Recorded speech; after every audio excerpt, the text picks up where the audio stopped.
Taylor finishes out over there. So, guys, next, we go to pick number 4, and I think this is another one. I said for years, Eli Manning wasn't the only problem well, I didn't think he was the problem with the Giants. They pick up Saquon, then they surprise everybody with Daniel Jones. What do they do at number 4 in 2020? Offensive line. If they don't go offensive line, I'm gonna hurt Gettleman. He likes them. You better go O-line. They can tell me everything they want to, but until they protect those guys, both Jones and Saquon Barkley, that offensive line has been awful for a couple of years. They need to improve that offensive line, in my opinion. Exactly, agree with Buck right there too. I mean, you got to look at Jedrick Willis, Andrew Thomas, Becton, from Iowa. I'm looking through all of the names at offensive line, and whichever one they've circled, and mainly tackle, but whoever they circle as offensive lineman. Because let's say this, I will say this too. Think about Quentin McDonald a few years ago when everybody was saying, why would you pick a guard that high? I don't know if there's any guards like that this year.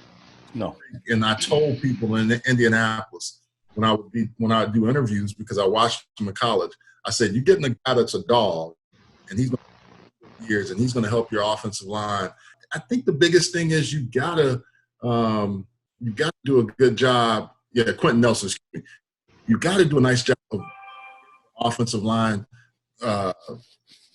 built for this team, because you got a lot of young players, and that's the area to me that they have struggled with over the last few years. You got to protect your asset. I mean, that's the bottom line. Yep. I mean, Eli Manning's career was cut short and ushered in the era of Daniel Jones because they couldn't keep Eli upright because they wouldn't protect him.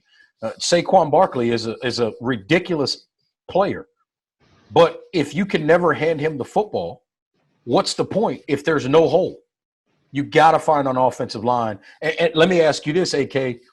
Offensive line not as deep as quarterback and wide receiver in this draft. Are they a candidate to maybe trade back, get some additional picks, and still get the offensive lineman they want? I think so. I think they got obviously the 3 guys circled over there between Andrew Thomas, Jedrick Willis, and Tristan Wirfs. Those 3, and then I mean, Becton's kind of he's a freak. I mean, yeah, Becton is unbelievable, and that's the biggest thing. They need a right tackle, and Becton has switched sides, and I mean, if they can still drop down, accumulate more picks, and get one of those guys, I think they'll walk away very, very happy. But yeah. I think the Isaiah Simmons rumors are just floating out there. I don't think I don't think that's going to happen. I agree with y'all. Like, it's going to be a tackle. Yeah. And I think the cornerstone, again, let me go back to Quentin Nelson. I think I might have butchered his name because I was thinking about it. And Anthony Costanzo. Yeah, those are the 2 with the Colts on the left side. I think you need the same thing if you're the Giants. You need some stability on that offensive line, and you got to start with whoever you pick. They have to be a 12-year guy. I don't think you can have a miss at the offensive line position this year if you're the New York Giants.